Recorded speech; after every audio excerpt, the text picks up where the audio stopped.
తాకట్టులో ఉన్న బంగారాన్ని విడిపించి ఆ రోజున్న మార్కెట్ ధర కట్టి మిగిలిన డబ్బును మీకు అందిస్తుంది కొమ్మూరి గోల్డ్.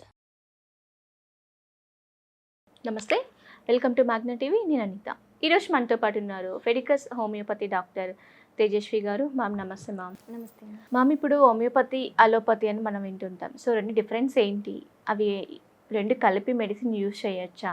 డిఫరెన్స్ ఎలా ఉంటుంది, ఏంటి దాని గురించి చెప్పండి. అంటే అలోపతి అంటే నార్మల్ ఇంగ్లీష్ మెడిసిన్ అందరికీ తెలిసినట్టే ఉంటుంది. ఓకే. హోమియోపతి అంటే మీరు అన్నట్టు లాస్ట్ వీడియోలో చక్కెర గోళీలు అంటుంటాం కదా, అలానే అనిపిస్తుంటుంది.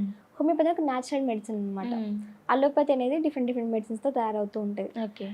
చాలా మందికి డౌట్ ఉంటుంది, రెండు కలిపి వాడచ్చా, లేదంటే ఏ సందర్భంలో ఏది వాడాలి, లేదంటే ఇది మంచిదా అది మంచిదా, దేంట్లో సైడ్ ఎఫెక్ట్స్ ఉంటాయని కామన్గా అనుకుంటారు. బట్ మెయిన్గా ఏది తక్కువ అని కాదండి, దేని యొక్క ఇంపార్టెన్స్ దానికి ఉంది. సపోజ్ అలోపతి అనుకోండి, అది ఎమర్జెన్సీ కేసుకి వర్క్ అవుతుంది. అంటే సపోజ్ ఏదైనా ఎమర్జెన్సీ వచ్చింది, లేదంటే కంప్లీట్గా ఫాస్ట్గా హీలింగ్ అవ్వాలి, అలాంటి కేసెస్లో, లేదంటే సస్టైనింగ్కి టైం కావాలి, అలాంటి కేసులో అలోపతి చాలా ఎఫెక్ట్గా వర్క్ అవుతుంది. అలాంటి టైం మనం హోమియోపతి యూస్ చేయలేము అనమాట. కొన్ని లాంగ్ టర్మ్ కేసెస్ ఉంటాయి, వాళ్ళకి అదంతా లాంగ్ టర్మ్గా యూస్ చేయాల్సి వస్తుంది టాబ్లెట్స్ అనేటివి. లేదంటే లాంగ్ రన్లో వాళ్ళకి ఏదైనా చాలా క్రానిక్ డిసీజెస్ ఉంటాయి, అంటే 10 years నుంచి 20 years నుంచి డిసీజెస్ రన్ అవుతూ ఉంటాయి. అన్ని రోజులు లాంగ్ టర్మ్ టాబ్లెట్స్ యూస్ చేసే సైడ్ ఎఫెక్ట్స్ కామన్గా ఉంటాయి. అలాంటి కేసెస్లో హోమియోపతి చాలా ఎఫెక్ట్గా వర్క్ అవుతుంది అనమాట. అంటే దేనికి ఇంపార్టెన్స్ దానికి ఉంది. షార్ట్ టర్మ్లో ఏది యూస్ చేయాలి, లాంగ్ టర్మ్లో ఏది యూస్ చేయాలి చెప్పేసి. సపోజ్ కొన్ని కేసెస్లో ఉంటాయి, కొన్ని కేసులో రెండు కలిపి యూస్ చేయమని చెప్తుంటాం. ఎందుకంటే సపోజ్ ఒక ఎగ్జాంపుల్ చెప్తాను. ఒక ఫైబ్రాయిడ్స్ కేసే అనుకోండి. ఫైబ్రాయిడ్స్ కేసు వాళ్ళకి ప్రీవియస్గా హెవీగా బ్లీడింగ్ అవుతుంది, క్లాట్స్ పడుతున్నాయి, హిమోగ్లోబిన్ లెవెల్స్ చాలా తక్కువగా ఉంది, 7-8 అలా ఉందని అనుకోండి. అలాంటి కేసులో మా దగ్గరికి వచ్చారు. వాళ్ళు ప్రీవియస్గా వాళ్ళు టాబ్లెట్స్ యూస్ చేస్తున్నారు. మేమేం చెప్తాం, వెంటనే అవన్నీ స్టాప్ చేయండి, మాది వెంటనే యూస్ చేయండి అలా చెప్పాం మేము అనమాట. వాళ్ళ బాడీ కండిషన్ బట్టి చెప్తుంటాం. సపోజ్ వాళ్ళకి హిమోగ్లోబిన్ లెవెల్స్ 9 కంటే ఎక్కువ ఉన్నాయి అనుకోండి, అది స్టాప్ చేయండి, మా మెడిసిన్స్ తగ్గిపోతుందని చెప్తుంటాం. సపోజ్ వాళ్ళకి హిమోగ్లోబిన్ లెవెల్స్ తక్కువగా ఉన్నాయి అనుకోండి, less than 8 కానీ 9 కానీ ఉన్నాయి అనుకోండి, అలాంటి కేసులో రిస్క్ తీసుకోకూడదు. ఎందుకంటే బ్లడ్ లాస్ అయింది అనుకోండి, చాలా ప్రాబ్లమ్స్ ఫేస్ చేయాల్సి వస్తుంది. సో అలాంటి కండిషన్స్లో రెండు కలిపి యూస్ చేయమని చెప్తుంటాం. సర్టెన్ కేస్ వరకు, అంటే వాళ్ళకి ఒక బ్యాలెన్స్ స్టార్ట్ అయ్యేంత వరకు రెండు కలిపి యూస్ చేయమని చెప్తుంటాం. సో ఇంప్రూవ్మెంట్ ప్రోగ్రెస్ వచ్చే కొద్దీ వాళ్ళకి ఆ మెడిసిన్ స్టాప్ చేయమని చెప్తుంటాం. అలోపతిలో మెయిన్గా ఎలా ఉంటుందంటే, కొన్ని డిసీజెస్ మెడిసిన్స్ లేవు చెప్పాలంటే. ప్రాపర్గా సిమ్టమాటిక్ ప్రకారం మెడిసిన్స్ ఏది ఉండవు. వాళ్ళు ప్రతి ఒక్కరికి సేమ్ మెడిసిన్సే ఉంటాయి. ఒక 10 మంది సేమ్ ప్రాబ్లమ్స్, 10 మందికి సేమ్ మెడిసిన్సే ఉంటాయి. సేమ్ యాంటీబయాటిక్స్ కానీ, ఏదైనా ఇన్ఫెక్షన్స్ వచ్చాను యాంటీబయాటిక్స్ కానీ, పెయిన్ కిల్లర్స్ కానీ కామన్గా ఉంటాయి. బట్ హోమియోపతిలో అలా ఉండదు అనమాట. మెయిన్గా ఇలా యాంటీబయాటిక్స్ కానీ, పెయిన్ కిల్లర్స్ కానీ యూస్ చేయడం వల్ల చాలా సైడ్ ఎఫెక్ట్స్ ఉంటాయి. అంటే షార్ట్ టర్మ్ యాక్షన్ వాళ్ళకి రిలీఫ్ ఉంటుంది, అంటే స్టార్టింగ్లో యూస్ చేస్తే తగ్గిపోతుంది అనమాట. బట్ మళ్ళీ ఇది మళ్ళీ రాకుండా, లేదంటే కంప్లీట్గా క్యూర్ అయ్యేలాగా ఉండదు అంటుంది. అంటే పర్మనెంట్ సొల్యూషన్ ఉండదు, టెంపరీ సొల్యూషన్, ఇన్స్టెంట్ రిలీఫ్ మాత్రమే ఉంటుంది అనమాట. వన్స్ ఆ మెడిసిన్ స్టాప్ చేయడం, లేదంటే యాక్షన్ తగ్గిపోవడం కానీ, మళ్ళీ పెయిన్ స్టార్ట్ అవ్వడం కానీ, ఇన్ఫెక్షన్స్ రావడం కానీ, ఇవన్నీ కంటిన్యూగా చూస్తుంటాం. ఇంకా దీంతో పాటు కొన్ని లాంగ్ టర్మ్ కేసెస్లో ఇలా అలోపతి కంటిన్యూగా యూస్ చేయడం వల్ల వాళ్ళకి వెయిట్ గెయినింగ్ కానీ, మూడ్ స్వింగ్స్ కానివ్వండి, లేదంటే హార్మోనల్ ఇంబ్యాలెన్స్ కానీ ఇలా స్టార్ట్ అయిపోతూ ఉంటాయి. అంటే ఇది తప్పు అని నేను అనట్లేదు, కానీ ఏ కేసుకి యూస్ చేయాలో ఏ కేసుకి యూస్ చేయదో తెలుసుకోండి అనమాట. అది కూడా ఎంత పీరియడ్ యూస్ చేయాలి. కొంతమంది ఏమనుకుంటారు, నార్మల్గా ఒక ప్రాబ్లమ్ వచ్చి డాక్టర్ దగ్గరికి వెళ్తారు, వాళ్ళు అడ్వైస్ చేస్తుంటారు. ఒక యాంటీబయాటిక్స్ అనుకోండి, ఒక 5 days వరకు అడ్వైస్ చేస్తుంటారు. మరి మన వాళ్ళు ఏం చేస్తారు, తగ్గిపోయింది కదా మళ్ళీ వస్తే సేమ్ మళ్ళీ అది యూస్ చేస్తారు. డాక్టర్ దగ్గరికి వెళ్ళకుండా వాళ్ళ కన్సల్టేషన్ ప్రిస్క్రిప్షన్ లాగానే యూస్ చేస్తుంటారు. ఇది ఒక ప్రాబ్లమాటిక్ కండిషన్స్ అనమాట. మరి ఎలా ఉంటుందంటే, కొన్ని కేసెస్లో వెంటనే సర్జరీకి అడ్వైస్ చేస్తుంటారు. కొన్ని అంటే ఎర్లీ కేసెస్లో కానివ్వండి, అంటే ఫైబ్రాయిడ్స్ కానీ, PCOS కానీ, వెంటనే వాళ్ళకంటూ కంప్లీట్ మెడిసిన్స్తో యాక్షన్ లేదనమాట. మెడిసిన్స్తో క్యూర్ అయ్యే డిసీజ్ తక్కువగా ఉంటాయి. వాళ్ళు ఏం చెప్తుంటారు, సర్జికల్ ప్రాసెస్కి అడ్వైస్ చేస్తుంటారు. బట్ హోమియోపతిలో అలా ఉండదు అనమాట. హోమియోపతిలో మెయిన్గా ఇది సర్జికల్ కేసా, నాన్ సర్జికల్ కేసా తెలుసుకోవడం జరుగుతుంది. అంటే ఇప్పుడు సర్జరీకి ఇంపార్టెన్స్ అనుకోండి, మేము అడ్వైస్ చేస్తుంటాం, దీనికి మెడిసిన్స్ తగ్గదు, దీనికి సర్జరీకి వెళ్ళాల్సిందని చెప్తుంటాం. అది ఎప్పుడు అడ్వాన్స్ కేసెస్లో ఉన్నప్పుడు, లేదంటే డిసీజ్ సివియారిటీ పెరిగిపోయినప్పుడు అడ్వైస్ చేస్తుంటాం. కొన్ని చిన్న కేసెస్ ఉంటాయి, అంటే చిన్న ప్రాబ్లమ్సే ఉంటాయి వాళ్ళకి. సపోజ్ బార్థోలిన్ ఆప్సిస్ కానివ్వండి, లేదంటే ఫైబ్రాయిడ్స్ కానీ, ఫైబ్రాయిడ్స్లో PCOS కానీ, లేదంటే బల్క్ యూట్రస్ కానీ, ఇలాంటి కేసెస్లో ఎర్లీగా సర్జరీకి వెళ్ళాల్సిన అవసరం లేదు, మెడిసిన్స్తో తగ్గిపోతుంది అనమాట. సపోజ్ ఈ కండిషన్ ఎంతవరకు క్యూర్ అయిపోతుంది, లేదంటే అది తగ్గుతుందా లేదా అని అసెస్ చేయడం జరుగుతుంది అనమాట.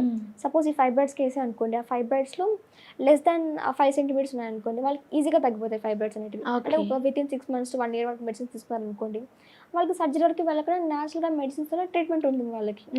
కొన్ని కేసెస్ ఉంటాయి, అంటే మీడియం ఫైబ్రాయిడ్స్ అంటాం, అంటే 5 నుంచి 10 వరకు. ఇలాంటి కేసులు ఏం చేసుకోవచ్చు, కొంతమంది సర్జరీ అంటే భయంగా ఉంటుంది, లేదంటే కొంచెం ఫియర్ కానీ, లేదంటే అపోహ అలా ఉంటాయి. అలాంటి వాళ్ళు ఏం చేసుకోవచ్చు, హోమియోపతి అది మెయింటైన్ చేసుకోవచ్చు. సర్జరీ వరకు వెళ్ళకుండా, వాళ్ళ సిమ్టమ్ ఇంకా సివియర్ ఫామ్లోకి వెళ్ళకుండా నార్మల్గా ఉండేలాగా స్టేబుల్గా ఉండేలాగా కంట్రోల్ చేసుకుంటూ ఉండొచ్చు. ఓకే. మరి కొన్ని కేసెస్ సివియర్ ఫార్మ్స్లో ఉంటాయి, వాటికి సర్జరీ అడ్వైస్ చేస్తుంటాం మేము కూడా, దీనికి తగ్గదండి సర్జరీ కంపల్సరీ. కంపల్సరీ సర్జరీ అది కూడా ఎప్పుడు అడ్వాన్స్ స్టేజ్లో ఉన్నప్పుడు లేదంటే Hmm. లేట్ ఏజెస్లో ఉన్నప్పుడు. సపోజ్ ఎర్లీ ఏజ్లో ఉన్నారనుకోండి, వాళ్ళు కూడా వాళ్ళకి సర్జరీ అవసరం లేదని మెడిసిన్స్తో యూజ్ చేయమని చెప్తుంటాం. అంటే ఏ కేసుకి అవసరము లేదంటే ఏ కేసుకి అవసరం లేదో హోమియోపతిలో ఖచ్చితంగా ఉంటుంది. అన్ని సర్జరీకి తగ్గుతాయని కాదండి, మెయిన్గా కొన్ని కేసెస్ సర్జరీ లేకుండా కూడా మెడిసిన్స్తో తగ్గే కేసెస్ చాలా హోమియోపతిలో చాలా సక్సెస్ హైగా ఉంటుంది అనమాట. ఓకే. చాలా రిజల్ట్ ఉంటాయి, చాలా చాలా కేసెస్ ఉంటాయి అనమాట. ఇంకా ఈ బార్తులు కానీ లేదంటే బ్రెస్ట్ ఆప్సిస్ కండిషన్స్లో కానీ కొన్ని కేసెస్ ఎలా ఉంటాయంటే నైఫ్ పెడితే ఇంకా మళ్ళీ మళ్ళీ సివియర్ ఫామ్లోకి వెళ్ళిపోయేలాగా ఉంటుంది. సపోజ్ బార్తులిని ఆప్సిస్ అనుకోండి, ఈ బార్తులు ఇన్ఫెక్షన్స్తో వెళ్తారు చాలా మంది డాక్టర్ దగ్గరికి. వాళ్ళు ఏం చేస్తారు, మీకు ఇది ఫస్ట్ యాంటీబయాటిక్స్ అడ్వైస్ చేస్తారు, యాంటీబయాటిక్స్ తగ్గుతుంది వాళ్ళకి, సెకండ్ టైం మళ్ళీ వస్తుంది, ఇది మళ్ళీ వచ్చింది కదా ఇంకా మళ్ళీ యాంటీబయాటిక్స్ అవసరం లేదు, సర్జరీ చేయించుకొని చెప్తుంటారు. వాళ్ళు ఏం చేస్తారు, సరైన సర్జరీకి వెళ్ళిపోతుంటారు. ఓకే.